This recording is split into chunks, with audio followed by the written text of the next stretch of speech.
Boo.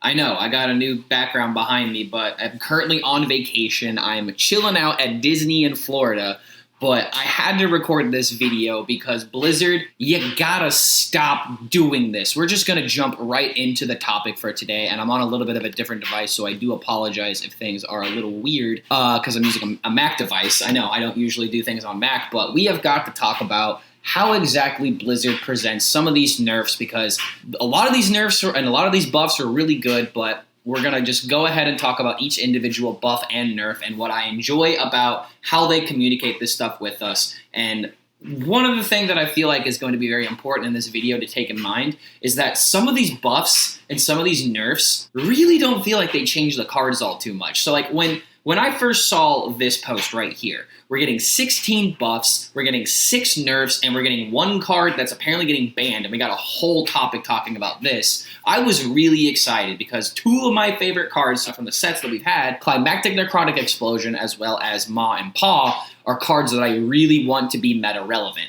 They're probably never going to be meta relevant, but I at least want to have like a tier 3 Rainbow Decade where I can maybe grind a couple of ranks if I decide to really work hard at it. And, well, they absolutely ripped that hope away from me. They literally gave me hope just to rip it away. But actually looking at the differences now, these cards are barely better. Like, they are technically better, and I'm glad that Blizzard decided to make these cards a little bit stronger. But it doesn't change the core issue with these cards, and that's exactly what we're going to be talking about today. Because Pyrotechnician should not be banned from the game. Like, it's temporarily banned, and the reason why this card is banned is because of Fire Druid, but I believe that this is just a really bad stance to take. Even though it is temporarily banned, it will be unbanned. But Blizzard is trying to figure out a way to fix this card that makes it not good in Druid anymore, and it's just a very simple fix. All you need to do is just make Pyrotechnician into a 3-mana 2/4, so that way it doesn't synergize with the Thaddeus Even Polarity, so that way the card can see play in more classes. Because I'll tell you right now, there's been a couple of people that have already responded to some of my tweets talking about Pyrotechnician, being like, man, I'm really bummed that this card got banned because I was trying to make it work in a Demon Hunter. There's not a lot of classes that really can utilize Pyrotechnician, and the fact that, you know, Druid essentially got it nerfed, this is like the 3rd neutral card that Druid has gotten nerfed by itself. It just really doesn't feel very fair for the people that actually like to play these really wacky fringe decks. Like, I just don't like the idea of these kind of fun cards being banned. But now that we talked about the ones that have really made me upset, let's go ahead and take a look at all of the cards that have been nerfed. Starting with the Paladin cards. Paladin is by far the class with the most amount of outliers right now in terms of power. And if you want my honest opinion, these nerfs are good, but I don't think this is going to solve the Paladin problem. So we have Keeper Strength and we have Prismatic Beam getting nerfed. Keeper Strength going up from 4 mana to 5 mana. Feels like a very solid nerf because it does slow it down, and maybe aggressive decks don't use it as frequently, but the card is still extremely strong. Same thing with Prismatic Beam. Now you can't just play double Showdown into 0 mana Prismatic Beam, so I think this is a fantastic nerf. But at the same time, I don't think they hit Paladin nearly as hard as they needed to, because the issue with Paladin is the AoEs, but it's also the board generation. They always have a minion, they always have buffs, and they can easily make a 1/1 into an 11/11. I still think that Paladin is going to be one of the best decks in the game unless these buffs really raise the power level to where these other classes can compete with Paladin. I don't want this video to be just me complaining about Paladin because there's lots of ways we can go with that. Splish Splash Whelp going to a 1/1 makes a lot of sense. Don't really have a lot of comments on that. They can't really nerf this card to 3 mana because if you do, then there's no upside for playing dragons, and this is essentially just a worse Wild Growth, or a Wild Growth that does have a 1/1 body, but it still has a requirement of you requiring a dragon. So Splish Splash Whelp, this is probably the weakest the card is ever going to get, and they're going to nerf other cards centered around it, such as the Desert Nest Matron, to where some people are kind of confused by this nerf too, but a 3/5 with Taunt is really hard to remove. A 3/4 minion is pretty easy to get rid of, so I'm not really that upset about this nerf. Staff of 9 Frogs going to a 1/9 instead of a 2/9 makes a lot of sense in order to kind of like bring down the power level of this card. And since the staff actually says of the 9 Frogs, I highly doubt they're ever going to get rid of the durabilities. And it's not like they're going to make, you know, every single attack summon a 1/1 frog. That just wouldn't make the card playable.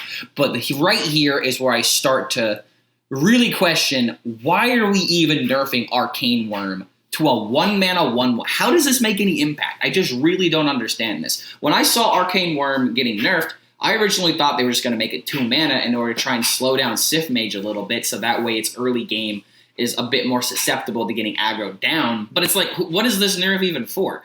The 1/2 body is not the problem with Mage. It's Sith Mage. It's the combo. It's fine if you want to keep Sith into the game, but I just don't like this idea of, okay, guys, we nerfed Mage. Here you go. Instead of a 1/2, you get a 1/1 minion, so it just doesn't really make a lot of sense to me.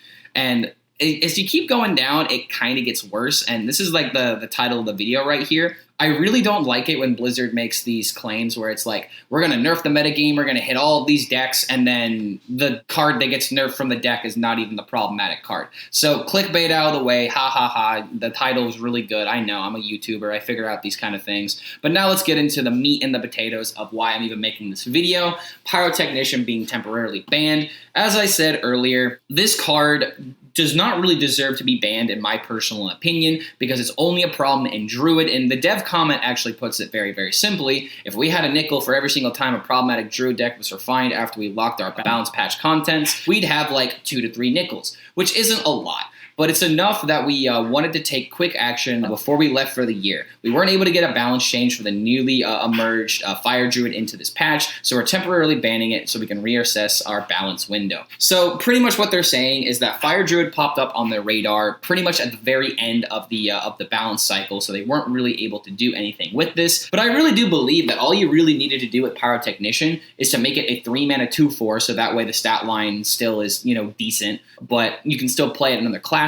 And since Druid is really utilizing a lot of its even polarities with Thaddeus, if you do make Pyrotechnician into a 3-mana card, the only way you can do the big Druid pop-off turn is if you play specifically Nightshade Bud in order to pull out Thaddeus for 8 mana, and then you have Innervate into Pyrotechnician, and you still have, Cover Artist costing 0 mana, so you can still get the combo going. The only way that you can do that combo is by turn 10. And clearly, Fire Druid is a top legend problem. I really don't think they need to be like hardcore nerfing Druid in order to stop specifically Fire Druid. If anything, the Druid nerfs should be totally focusing on dragons, which they already did, and I'm very happy they did that. But with Fire Druid in particular, this deck is a top 1000 legend issue. Even at like top 100, like the deck is pretty good, but that's really the only places that you're going to see it, and it's a very difficult deck to play. The only reason why they're nerfing these cards, or nerfing Fire Druid in particular, is because of how unfun it can be to go up against it. But again, this is more of a top legend issue. It's not like this is going to be the big bad meta tyrant that everyone's going to be complaining about. This is just the uninteractive deck of the expansion that some people just want dead because it's an uninteractive combo in some degrees. And I think that these kind of decks are actually fine as long as there are only so many of them and they only have so much potential to be top tier. And Fire Druid is praised by a lot of pro players for being very difficult to pilot and very rewarding whenever you play it correctly. But ultimately, I'm just sad to see a fun card get temporarily banned for the sins of Druid yet again. It's just the Jailer situation, except less intense, because they just need more time to figure it out. But I really do believe that if they just make this card 3 mana, you can still keep Thaddeus as it is, you can keep Cover Artist the way that it is, and Fire Druid is still technically a playable combo. It just doesn't have the potential of potentially killing people by like turn 5, because you have to ramp up to 10 mana. So with that out of the way, let's go up and let's go over the cards that are getting buffed. And this is where I start to have some more issues. Elise Badlands Savior. Instead of summoning 4/4s, it summons 5/5s. How does this make the card better? Like, it doesn't make the card better. The issue is not the stat line of the minions that you are summoning. The issue is the payoff of the minions that you actually want to pull from the Elise, because you have to wait until, turn 8 as a priest, and there's really not a lot of good priest decks out there that could really utilize this card. It almost feels like a pack filler in some instances. There's a really cool effect if they had more like Death Rattles and synergies with Raden, and it just doesn't solve the issue with the card. There's a lot of nerfs on here that feel like they're missing the reason why the cards are underperforming, and it's not because of 4/4s turning into 5/5s. The stats are completely irrelevant, and it's just really sad to see these cards get essentially a wasted buff for essentially no payoff. Now, Pip the Potent, this card is insane at 3 mana because now you can do Naga Mage stuff a lot faster. But if you think about it, now we technically have some dyssynergies with Animate Dead to where Animate Dead can bring back the Pip. And that is, that's more of a nitpick than anything, but it is kind of funny to point that out because we are being a little bit analytical here. And here's another nerf, or another buff that really doesn't make a lot of sense to me. if we're going to buff this card, it kind of makes sense. So that way we have 8 damage, we have 10 damage instead of 8 damage, we deal damage, and then hopefully the potion that we get and the excess 1 mana bottle is going to be able to deal more damage. But this isn't the card that Priest really needs right now. What Priest really needed was more ways of being able to generate board. They have plenty of removal options. It's just the issue is that they are never proactive. But here's one buff that I'm very happy with. Rawdin now has Taunt, so it makes a lot of sense in order to run him in decks now so you can actually utilize his ability effectively because your opponent is going to have to trade into it. And I feel like this is an issue where like they didn't want to give this minion Taunt because they thought it'd be too powerful at the beginning. And I actually have a signature Rawdin, so I'm very happy with this buff. But I want to see more buffs like this, to where you're fixing the issue with the card, and the issue with Rawdin is that you would play it way too late into the game, and your opponent would just ignore it, go face, and then the Rawdin has to trade into a 5/5 in order to activate its effect. So not only did you fix the problem with the Rawdin, because now your opponent has to trade into it, you don't just have to one-shot it or use your own cards to get rid of it. This is what the buffs need to be like. They need to fix the problems with the card while actually addressing the issue and making it into a playable archetype. Like, this is a perfect example of how I feel like they should buff cards in the future, to where adding one keyword turn this card into an unplayable meme, and now it actually has some potential. Like, I'm actually looking forward to trying out my signature Rawdin to see if I can't find something. And here's another great example of a buff.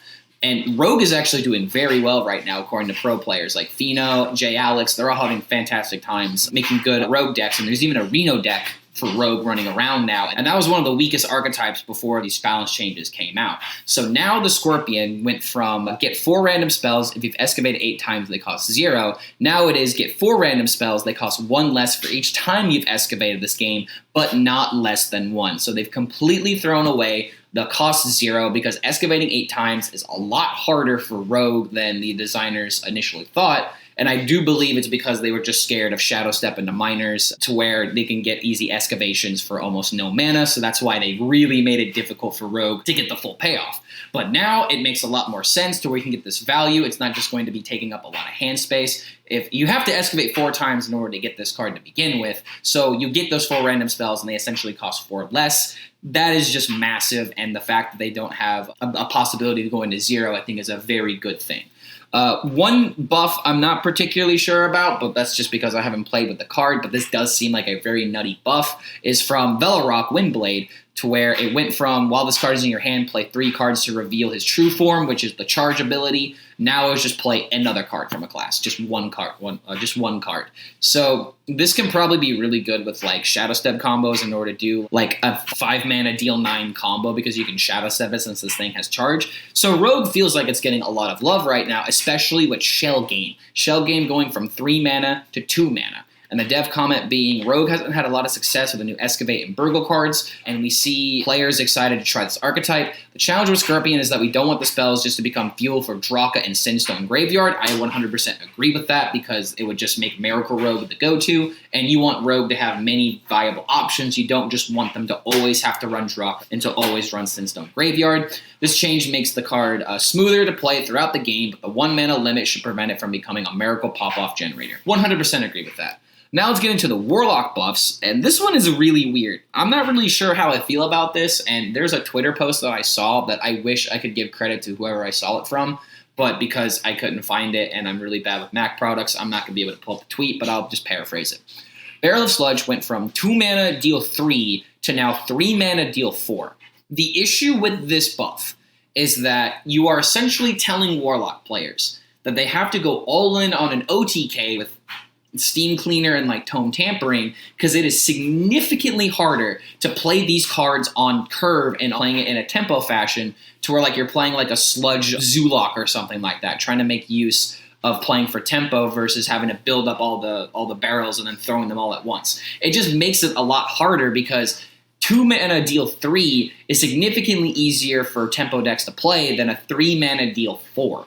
Because it's a lot more awkward, and you want to fight for the board, because now when you're spending 3 mana, you're essentially sacrificing half of your mana, or all of your mana, depending on the stage of the game, and it just makes it a lot harder to utilize this card. And kind of like Furnace Fuel as well, going from 4 mana to 3 mana, it does make the card better, but the problem with this card is that It just isn't consistent enough for you to discard it or to destroy it in order to get the payoff. I don't know if this is going to be good for Wild or anything like that, but regardless, this buff just kind of missed the mark in my opinion, because this isn't the problem with Warlock right now. Warlock doesn't have issues drawing cards. Warlock has issues on sticking onto the board and actually surviving, and because of how they buff the sludges, they naturally are going to buff the Pop Guard, the Putrid, to where he's discounting from 1 to 2 because they are 1 more mana, so you can still play this card and get the exact same payoff that you had earlier. It doesn't really change how this card performs, but they had to change it because they changed Bearers of Sludge. Sludge Warlock is a cool deck that hasn't landed, and I still don't think it's going to land after these buffs. We didn't think there was a good way to make the deck perform it without changing the sludges themselves. We didn't want to push them too far and turn this into an OTK deck, but that's exactly the issue. You only can play it in an OTK deck because playing it on tempo is going to be so much harder when it costs 3 mana.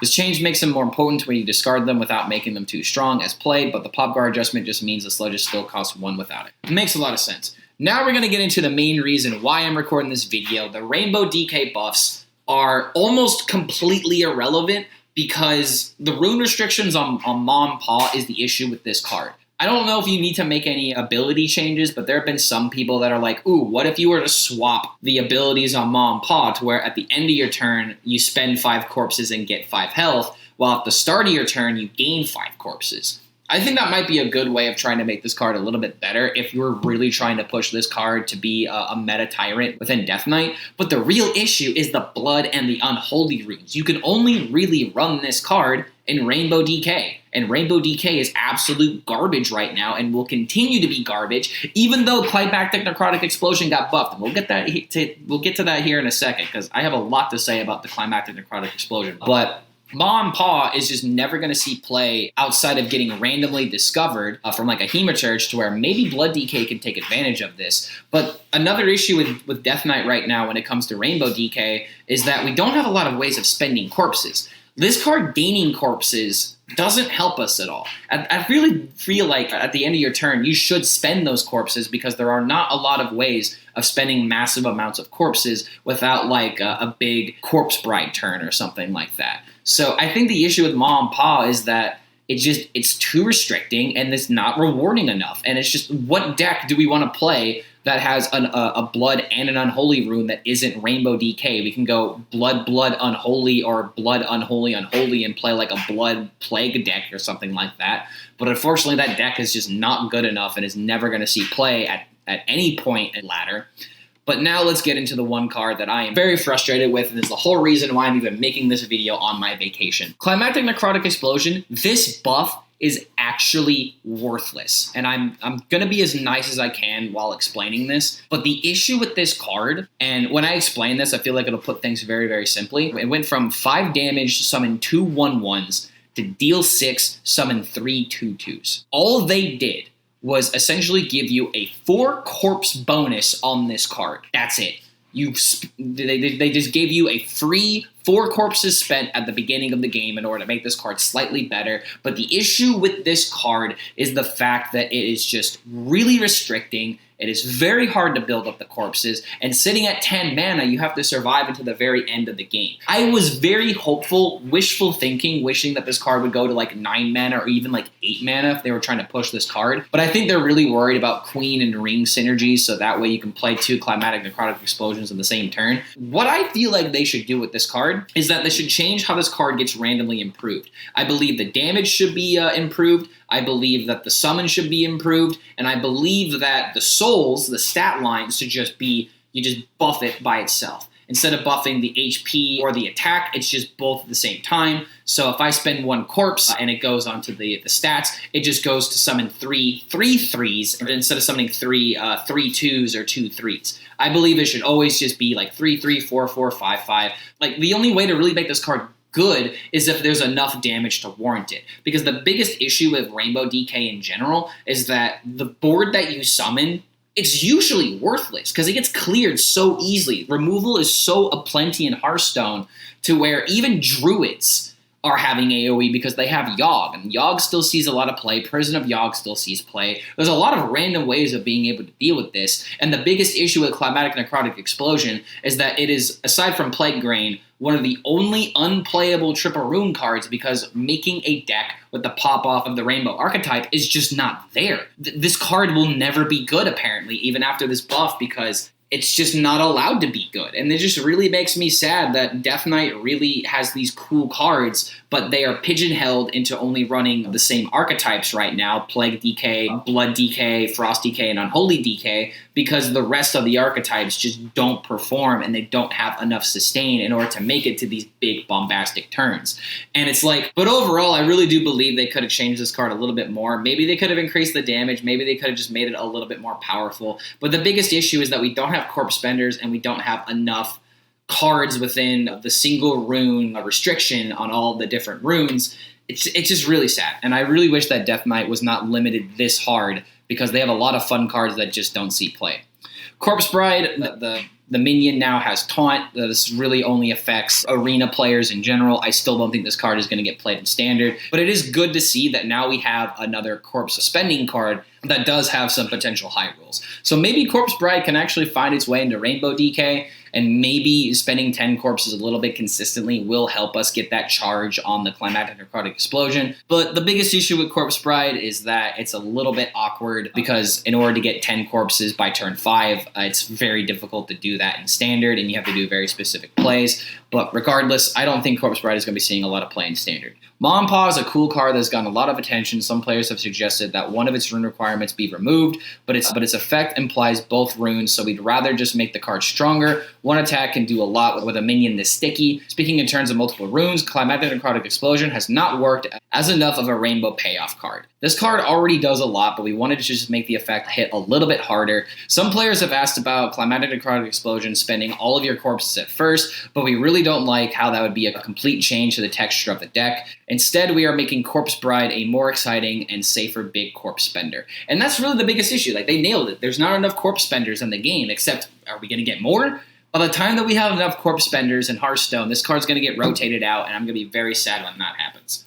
Khazgaroth going from 4/4 to a 5/5, pretty irrelevant buff, but at the same time, it does go to a 4/10 when you buff its HP. Again, it doesn't really change how good the card is, but it is still technically better, so I really can't be that upset about it. And then we have Slagmaw, which it's such a cool card. Slagmaw is such an awesome card, but the issue with this card is that, again, there's plenty of really easy removal cards to run in every single class, to where it doesn't even matter if this card was a 30/30 in a lot of situations.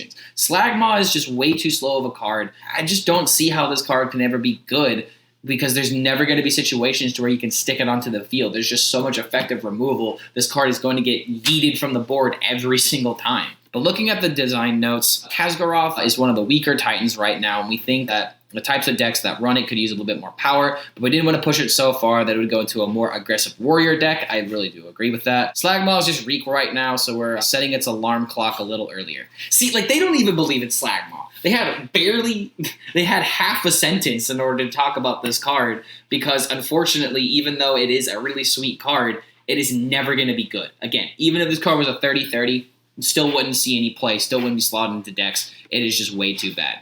And then the last buff of the expansion, honestly, when I saw this card on the teaser, I really didn't even know what it did. But now it went from a 3-mana 2/2 to a 2-mana 1/1, deal 2 damage to a random enemy, and quick draw to one of its neighbors. It's just not a good card. There's just no other way to put it. This is a really bad card, and I feel like the only reason they made it 2 mana is to make it a little bit easier to combo with, like, Flint and stuff like that. This change should improve not just the card directly, but also to anything that can generate quick draw cards. Boom! Literally because of Flint.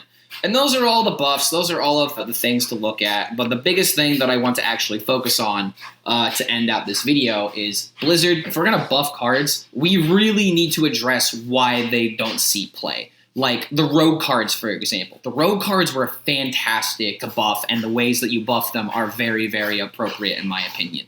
But the Death Knight cards really didn't hit very hard. The warrior buffs are, I mean, it's good that the warrior buffs happen, but it's not going to make them playable. Khazgaroth going to a 4/5 is very good, but at the same time, just doesn't really feel like that much, because increasing health doesn't seem that huge to people. But one way you can think about it is its health went up by 25%. The Paladin decks are still going to be very problematic because they can still summon minions, and they still have very effective removal. Even though the removal is a little bit more expensive, it just doesn't come out as quickly.